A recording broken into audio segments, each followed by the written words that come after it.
أعوذ بالله من الشيطان الرجيم. بسم الله الرحمن الرحيم.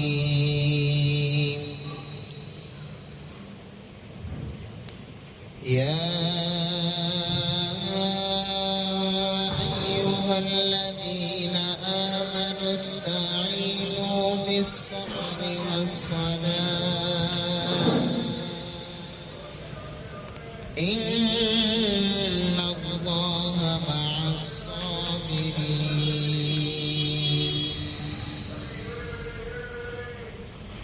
ولا تقولوا لمن يقتل في سبيل الله أموات بل أحياء. السلام عليكم ورحمة الله وبركاته. ولكن لا تشعرون.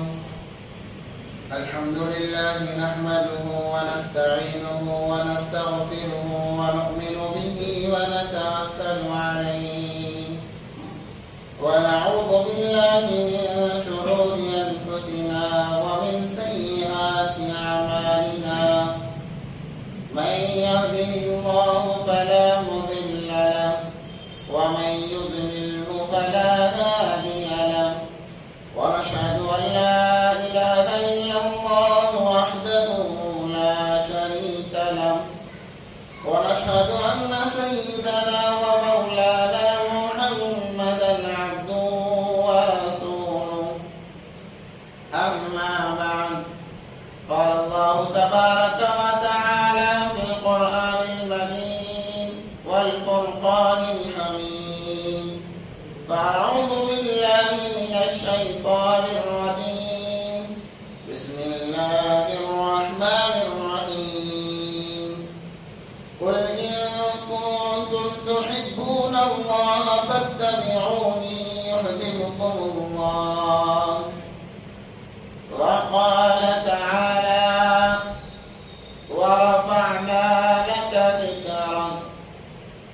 صدق الله العظيم.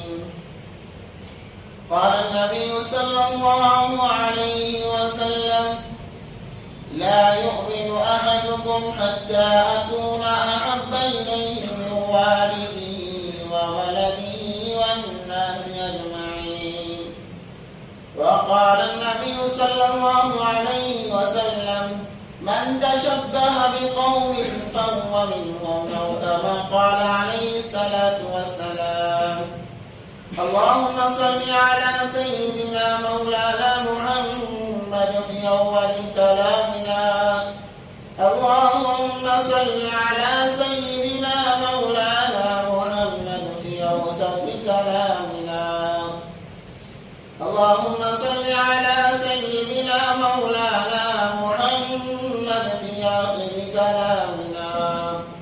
اللهم لك الحمد كما أنت أهل، فصل على محمد كما أنت أهل، وافعل بنا ما أنت أهل، فإنك أنت أهل التقوى وأهل المغفرة. اللهم صل على محمد كلما ذكره الذاكرون، وصل على محمد كلما غفل عن ذكره الغافلون. رب اشرح لي صدري ويسر لي أمري واحلل عقدة من لساني يفقهوا قولي. اللهم صل على محمد وآله ألف ألف مرة. اللهم صل على محمد وآله ألف ألف مرة. اللهم صل على محمد وآله ألف ألف مرة. محترم ومعزز سامعین کرام، بزرگان دین، ایک مرتبہ دل کی گہرائیوں کے ساتھ میں، محبت و الفت کے ساتھ میں درود پاک پڑھیں. اللهم صل على سيدنا محمد وعلى آل سيدنا محمد وبارك وسلم. ایک شاعر کہتا ہے کہ محمد سے وفا تو نہیں تو ہم تیرے ہیں، کی محمد سے وفا تو نے تو ہم تیرے ہیں، یہ جہاں چیز ہے کیا لوح و قلم تیرے ہیں۔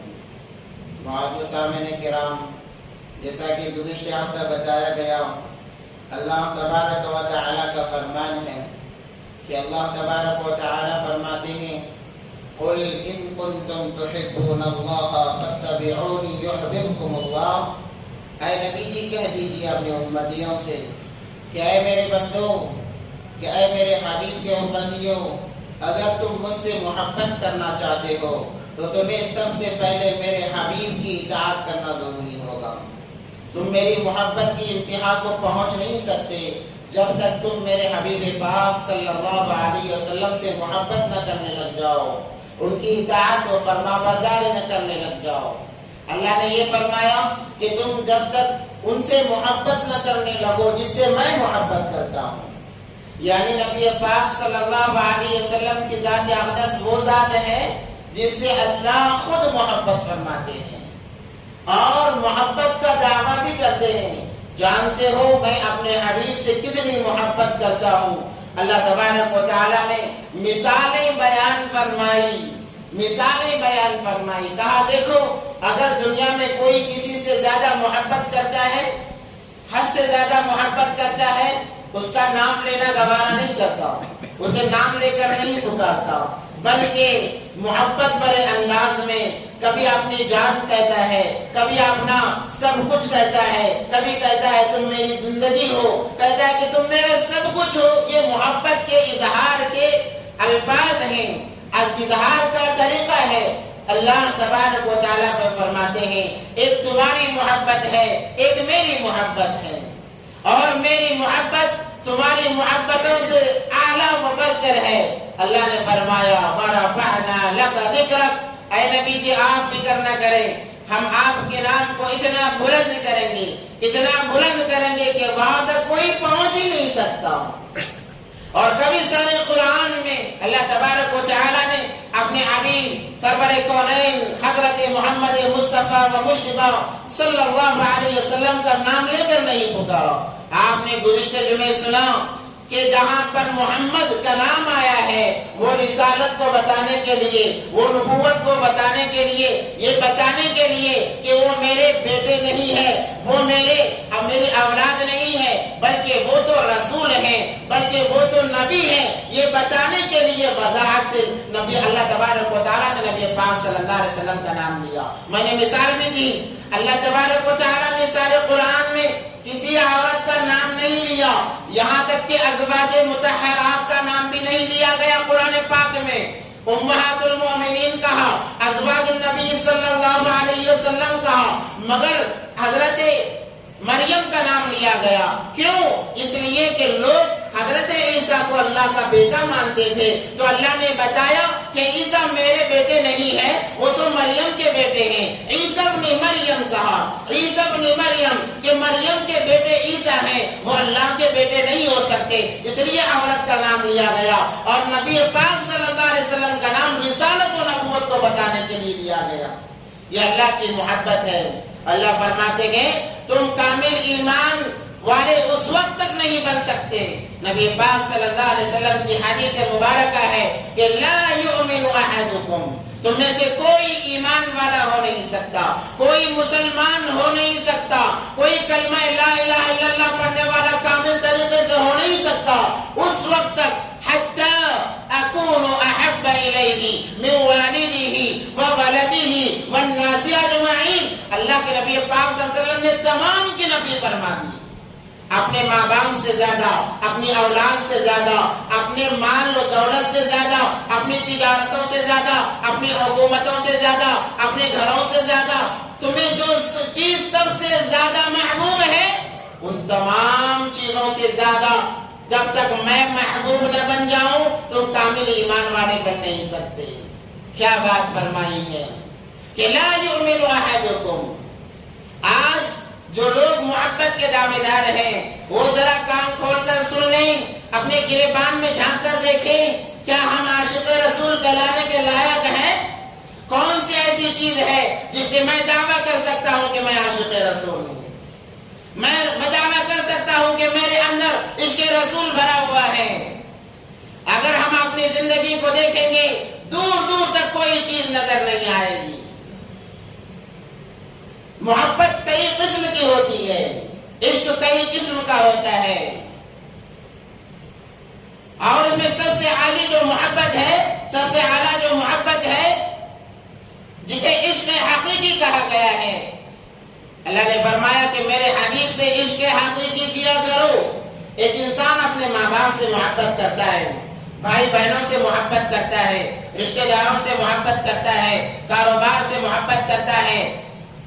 یہ محبتیں الگ ہیں. اور ایک محبت اللہ سے کرتا ہے، رسول اللہ صلی اللہ علیہ وسلم سے کرتا ہے.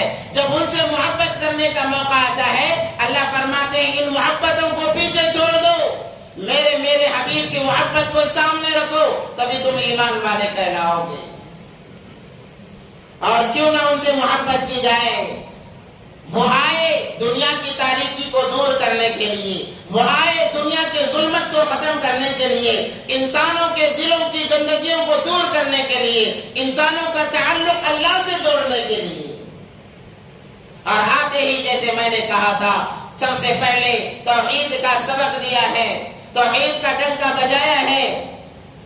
آپ کو تاریخ میں کہیں نہیں ملے گا کہ بچے نے پیدا ہوتے ہی سجدہ کیا ہو اور اللہ تبارک و تعالیٰ کی تعریف بیان کی ہو.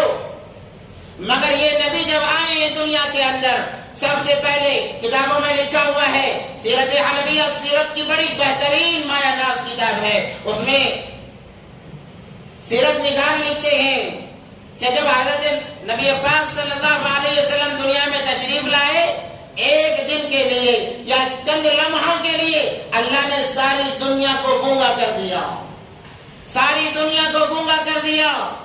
جو اپنے آپ کو بڑے سمجھتے تھے، کیسر و کسرا کے بڑے بڑے جو مینار تھے وہ زمین بوس ہو گئے، وہ گر گئے. لوگوں میں ایک کھلبلی مچ گئی کہ کیا ہو رہا ہے، آخر ایسا کون سا معاملہ پیش آیا کہ یہ مینار گر رہے ہیں. آگ 1000 سال سے جل رہی تھی، اچانک ولادت مبارک پر وہ آگ بجھ گئی. یہ علامتیں تھی، یہ بتانا تھا کہ دیکھو اب ظلم ختم ہو گیا، شرک ختم ہو جائے گا، صرف ایک اللہ کی چلے گی. اس لیے نبی پاک صلی اللہ علیہ وسلم جب آئے سجدہ ریز ہوئے، سجدے میں چلے گئے. بی بی آمینہ فرماتی ہے میں نے اپنے بیٹے کو گود میں لینا چاہا، جب ہاتھ بڑھایا تو نبی سجدے میں ہیں، اور سجدے سے سر اٹھایا، آسمان کی طرف شہادت کی انگلی اٹھائی، کہنے لگے اللہ اکبر کبیرا والحمدللہ کثیرا سبحان اللہ بکرۃ واسیلا. یہ الفاظ مقدسہ تھے، یہ توحید کی تعلیم تھی. سیرت نگار تو یہاں تک لکھتے ہیں کہ کعبہ جھک گیا نبی پاک صلی اللہ علیہ وسلم کی طرف، گویا سلام عرض کر رہا ہے، اے وہ ذات جس کا سالوں سے صدیوں سے انتظار تھا، اب آپ آ گئے ہیں، ہمارا حق بنتا ہے کہ آپ کو سلامی پیش کریں. اسی لیے بی بی آمینہ ولادت سے پہلے جہاں سے گزرا کرتی، وہاں سے سلام السلام والسلام علیک یا رسول اللہ کی آوازیں آیا کرتی. جب ولادت ہوئی ہے کائنات کا نقشہ بدل گیا، کائنات کا نقشہ بدل گیا. اللہ نے فرمایا کہ میں نے اپنے حبیب کو کائنات کے نقشے کو بدلنے ہی کے لیے پیدا فرمایا ہے. شروعات پیدائش سے ہو گئی، سارا گھر روشنی سے بھر گیا، نور سے بھر گیا ہے. بی بی آمینہ فرماتے ہیں پہلے ایسا محسوس ہوتا تھا کہ گھر میں ایک عجیب سی کیفیت چھائی ہے. ولادت باسعادت ہوئی، ایک خوبصورت روشنی سارے گھر کے اندر پھیل گئی، خوشبوئیں پھیل گئی. ایسا محسوس ہوتا تھا کہ جیسے ہم جنت کی سیر کر رہے ہیں. عبد المطلب اپنے بچے کو کعبۃ اللہ کی پاس لے جاتے ہیں اور لے جا کر کہتے ہیں کہ یا اللہ، اے اللہ، اے اللہ، یہ تیرا بندہ ہے، یہ میرا پوتا ہے، تیرا بندہ ہے، یا اللہ اس کی لاج رکھ لینا. تو آواز آتی ہے عبد المطلب گھبرانے کی کوئی بات نہیں ہے، یہ میرا حبیب ہے، یہ میرا حبیب ہے، اس کی ہر چیز کی طرفداری خدا کرے گا، اللہ کرے گا، گھبرانے کی کوئی بات نہیں. عبد المطلب، دادا عبد المطلب نے جب 7 دن ہو گئے عقیقہ کیا. عقیقہ کرنا سنت ہے، ابراہیم علیہ السلام کی بھی سنت ہے۔ تو عقیقہ کیا، ایک دمبا ذبح کیا اور نام رکھا محمد۔ بعض سیرت نگار کہتے ہیں کہ غیب سے ندا آئی، اے عبد المطلب نام کی فکر میں تھے کہ کیا نام رکھا جائے، تو غیب سے آواز آتی ہے، اے عبد المطلب اس بندے کا نام محمد رکھا جائے گا یا احمد رکھا جائے گا، یا دو نام فرمائے، محمد اور احمد۔ یہ نام اللہ کو بہت زیادہ پسند ہیں، یہ نام اللہ کو سب سے زیادہ پسند ہیں۔ اللہ کی طرف سے یہ چنندہ نام ہے، منتخب کردہ نام ہے کہ نام منتخب کیا، وہ بھی اللہ کی طرف سے ہے، وہ بھی اللہ کی طرف سے ہے۔ تو عقیقہ کیا، نام رکھا محمد۔ عرب نے کہا، عرب کے لوگوں نے، سرداروں نے کہا، اے عبد المطلب کیا بات ہے، تمہارے خاندان کے ناموں سے ہٹ کر نام رکھ رہے ہو؟ عبد المطلب نے کہا، اس لیے کہ یہ تمام کائنات سے ہٹ کر بندہ آیا ہے، اس کا نام بھی الگ ہوگا، اس کا انداز بھی الگ ہوگا۔ حضرت صوفیہ رضی اللہ تعالیٰ عنہ نے دودھ پلایا، 8 عورتوں کا دودھ نبی پاک صلی اللہ علیہ وسلم نے پیا ہے۔ بعض کہتے ہیں کہ 10 عورتوں کا دودھ نبی پاک صلی اللہ علیہ وسلم نے پیا ہے۔ اس میں سب سے زیادہ تو تذکرہ آتا ہے حضرت صوفیہ کا کہ ان کی نبی پاک صلی اللہ علیہ وسلم کی پیدائش کی خوشخبری دینے پر ابو جہل کی باندھی تھی، اس کو آزاد کر دیا گیا۔ یہ پہلا دین کا کام تھا کہ پیدا ہوتے ہی بشارت یہ ملی کہ عورتوں کو جو غلام بنایا جا رہا تھا اب غلام نہیں بنایا جائے گا۔ نبی کے ولادت پر عورت سب سے پہلے آزاد ہوئی ہے۔ آج جو کہتے ہیں کہ اسلام کے اندر عورتوں کو غلام بنایا جاتا ہے، غلام رکھا جاتا ہے، ارے ولادت نبی پاک صلی اللہ علیہ وسلم پر سب سے پہلے جو آزاد ہوئی ہے وہ عورت ہے۔ اور کیا مقام، کیا مرتبہ عورت کا اللہ تبارک و تعالیٰ نے اپنے نبی پاک صلی اللہ علیہ وسلم کے صدقے میں دیا۔ عورتوں کا اتنا مقام کسی مذہب میں نہیں ہے، کسی دین میں نہیں ہے۔ اور آج کہتے ہیں کہ عورتوں کو غلام بنایا جا رہا ہے، یہ ہماری بہنوں کو بہکایا جا رہا ہے۔ کہا جاتا ہے کہ تمہیں پردے میں رکھ کر، چار دیواری میں رکھ کر تم پر ظلم کیا جا رہا ہے۔ میں ان بہنوں سے کہنا چاہتا ہوں جو میری آواز کو سن رہے ہیں پردے کے پیچھے سے، میری بہنوں تمہیں قید نہیں کیا جا رہا ہے، تمہیں تو آزاد کیا جا رہا ہے۔ اللہ نے تمہاری حفاظت کے لیے 4 مردوں کو ذمہ داری دی ہے۔ جب بیٹی پیدا ہوتی ہے اللہ کہتے ہیں میری رحمت ہے، رحمت کا کوئی مطالبہ سوال قیامت کے دن نہیں ہوگا۔ اللہ نے باپ کے ذمہ دیا کہ اپنے بیٹیوں کی پرورش کرو اور خوشخبری سنائی۔ جس کی 3 بیٹیاں ہوں، جوان ہونے کے بعد، جوان ہونے تک ان کے دین و دنیا کی فکر کرے اور اچھی جگہ نکاح کر کے دے دے۔ نبی پاک صلی اللہ علیہ وسلم فرماتے ہیں وجب الجنہ، جنت واجب ہو جائے گی۔ اما عائشہ نے فرمایا اللہ کے نبی 2 بیٹیاں ہو تو کیا معاملہ ہے؟ نبی پاک صلی اللہ علیہ وسلم نے فرمایا جس کی 2 بیٹیاں ہو، صحیح تربیت کرے، پرورش کرے اور نکاح کر کے دے دے، اس پر بھی جنت واجب ہے۔ اما عائشہ نے فرمایا اللہ کے نبی 1 بیٹی ہو تو کیا معاملہ ہے؟ کیا مبارک دین ہے، ہمیں دھوکے میں رکھا گیا ہے۔ 1 بیٹی ہو تو کیا ہے؟ نبی پاک صلی اللہ علیہ وسلم نے فرمایا جسے 1 بیٹی ہو، تعلیم و تربیت کر کے نکاح کر کے دے دے، وجب الجنہ، اس پر بھی جنت واجب ہو جائے گی۔ اللہ اکبر۔ اما بعض روایتوں میں آتا ہے اما عائشہ نے فرمایا اللہ کے نبی پیدا ہوتے ہی مر جائے تب کیا معاملہ ہے؟ نبی نے فرمایا اس کے لیے بھی وہی ہے جو پہلے کے لیے ہے۔ ولادت رسول پر سب سے پہلے آزاد عورت کو کیا گیا ہے، 4 مردوں کو گھر میں ہے۔ نکاح سے پہلے باپ کی ذمہ داری ہے، کسی باپ کو اس بات کی اجازت نہیں اپنی بچیوں کو بھیج کر کام کرائے، کسی باپ کو اس کی اجازت نہیں اپنے بچیوں کی کمائی کھائے۔ اس باپ پر لعنت ہے اس باپ پر جو اپنی جوان لڑکیوں کو گھر سے باہر نکال کر کمانے کے لیے بھیجتا ہے۔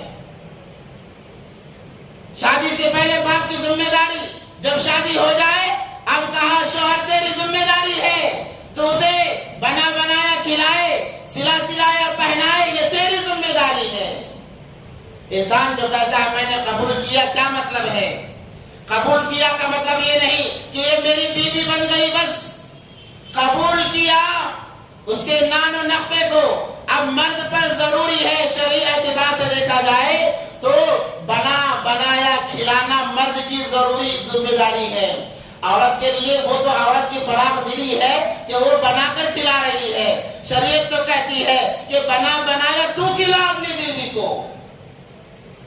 سلایا پہنایا جائے, سلا ہوا کپڑا پہنایا جائے, یہ شوہر کی ذمہ داری ہے. اس کے رہنے کا انتظام کیا جائے, یہ شوہر کی ذمہ داری ہے. اس کی ضروریات کو پورا کیا جائے, جو ظاہر ضرورتیں ہیں وہ شوہر کی ذمہ داری ہے.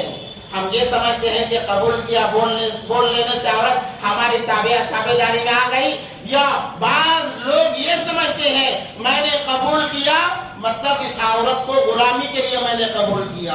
اب وہ عورت کو غلام سمجھتا ہے کہ وہ شوہر کی خدمت بھی کرے, بھائیوں کی خدمت بھی کرے, رشتہ داروں کی خدمت بھی کرے, ہر ایک کی خدمت کرے.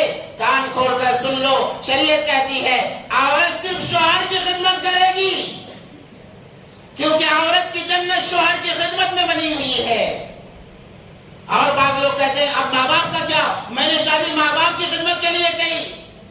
اللہ فرماتے ہیں اگر ماں باپ کی خدمت کرنا ہے تو یہ جنت حاصل کرنی ہے تو خدمت کر, تیرے عورت پر کوئی ذمہ داری نہیں ہے. وہ تو کرم ہے اس کا کہ وہ تیرے ماں باپ کی خدمت کرتی ہے, ورنہ عورت پر یہ ضروری نہیں ہے. ماں باپ کی خدمت اولاد پر ہے. عورت خدمت کرے گی, شوہر کی خدمت کرے گی. اس کے علاوہ گھر والوں کی کر رہی ہے, نور علی نور ہے. اس کی خدمت کو سراہا جائے, اس کی خدمت کی تعریف کی جائے.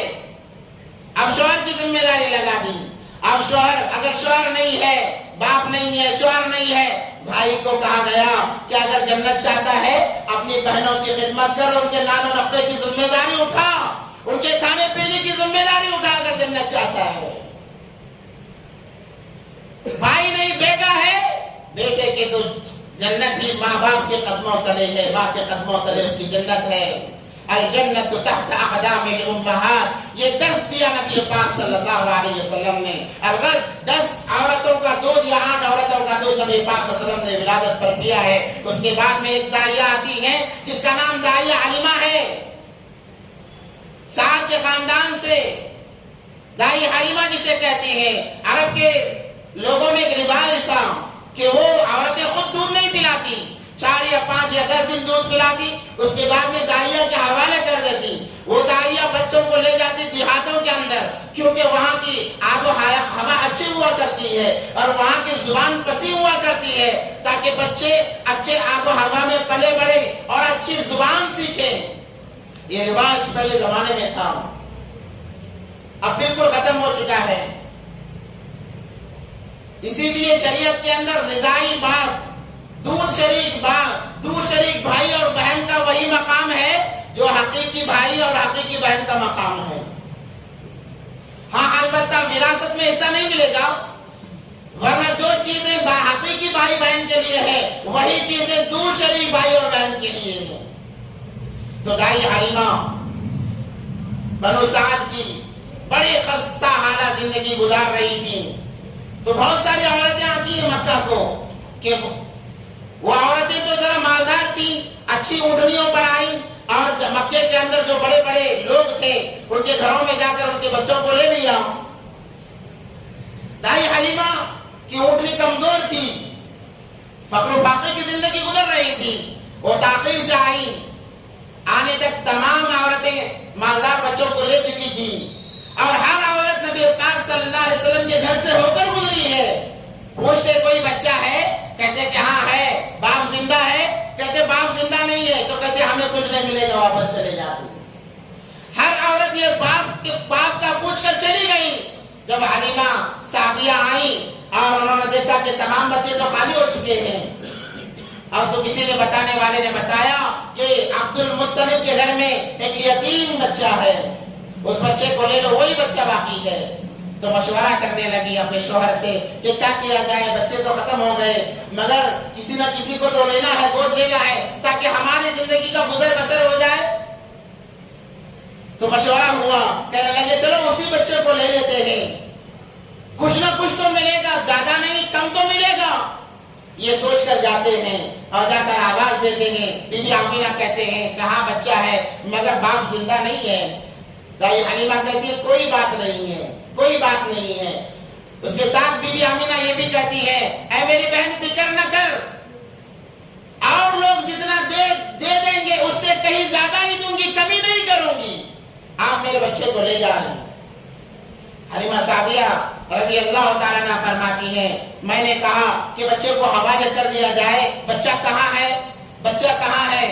تو جیسے ہی بی بی آمینہ نے پردہ ہٹایا، نبی پاک صلی اللہ علیہ وسلم آرام فرما رہے تھے، چہرے سے جیسے ہی کپڑا ہٹایا، حضرت دائی حلیمہ کہتی ہے میں سوچ میں پڑ گئی کہ یا اللہ یہ کیا خوبصورتی ہے، یہ کیا چہرے پر نور ہے. میں نے ہزاروں بچے دیکھے مگر اس جیسا خوبصورت بچہ میں نے نہیں دیکھا. وہ خوبصورتی نبی پاک صلی اللہ علیہ وسلم کے چہرے پر. حضرت یوسف کا قصہ آتا ہے علیہ الصلوۃ والسلام جب زلیخا پر الزام لگا کہ غلام پر عاشق ہو گئی ہے، سلام نے مذاق اڑایا کہ غلام پر کوئی عاشق ہوتا ہے. زلیخا نے کہا کہ اچھا اگر یوسف جیسا غلام ہو ہر کوئی عاشق ہو جائے گا. یہ کہہ کر بڑے بڑے سرداروں کی عورتوں کو جو مذاق اڑایا کرتے ان کی دعوت کی، ان کو کھانے پر بلایا اور ایک دسترخوان سجایا گیا، سیب وغیرہ رکھے گئے اور ہر ایک کے ہاتھ میں سیب اور چاقو دی کاٹ کر کھانے کے لیے. کھانے کا جب وقت آیا کہنے لگی جب تک میں نہ کہوں کاٹنا نہیں. یہ کہہ کر جب سب کے ہاتھ میں چاقو اور سیب تھما دیے، یوسف سے کہا اے یوسف ذرا باہر تو آؤ، اے یوسف ذرا باہر تو آؤ. جیسے یوسف باہر آئے ہیں تمام عورتوں نے سیب کاٹنے کے بجائے ان کے حسن و جمال کو دیکھ کر اپنی انگلیاں کاٹ لی، اپنی انگلیاں کاٹ لی. زلیخا نے جب دیکھا یوسف علیہ السلام کو اندر بھیجا، پوچھا کہ اب بچاؤ کیا اس پر عاشق نہیں ہو، تمہارا دل اس پر عاشق نہیں ہو رہا ہے؟ اس وقت تک تمام کی انگلیاں کٹ چکی تھی، ارے تم نے ایک نظر دیکھا اپنی انگلیاں کاٹ لی ہے. یہ انسان میرے گھر میں رہتا ہے، بتاؤ مجھ پر کیا گزر رہی ہوگی. اللہ اکبر کبیرہ. ایک خطابت کا ایک اصول ہے کہ جب کوئی بات اچھی لگے سبحان اللہ الحمدللہ کہہ لینا چاہیے. بھائی ہمارے اندر سے وہ مادہ نکلا ہوا ہے، یہ اصول ہے خطابت کا. جب کوئی بات اچھی لگے سبحان اللہ کہیں اور اچھی لگے نعرہ لگائے، کوئی منع نہیں ہے. تو یوسف علیہ السلام کا وہ حسن تھا مگر یوسف علیہ السلام کو ایک حصہ نور کا دیا گیا تو نبی پاک صلی اللہ علیہ وسلم کو 100 حصے نور کے دیے گئے. اب بتاؤ ان کی خوبصورتی کا عالم کیا ہوگا.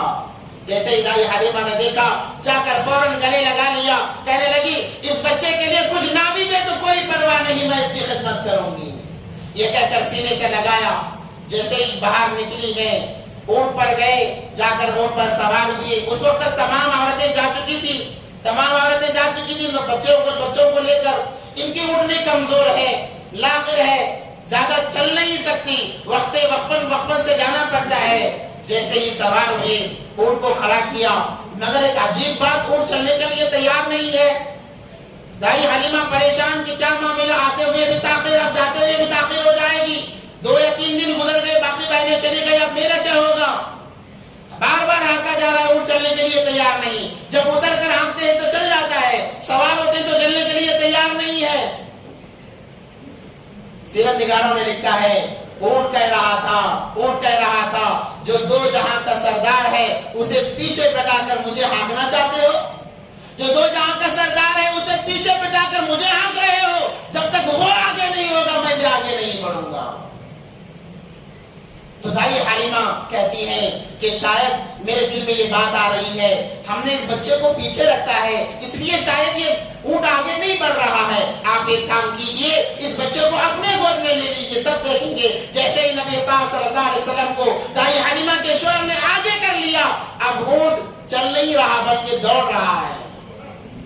دوڑنا شروع کر دیا، یوں دوڑا ہے، اتنا دوڑا ہے کہ جو 2 دن کی مسافت سے زیادہ عرصہ چلی گئی تھی، پلک جھپکنے کے معاملے میں ان اونٹوں سے یہ اونٹ جا ملا. وہ کہتی ہے کہ ارے بہنوں ذرا راستہ تو دیکھو، ایک طوفان آ رہا ہے.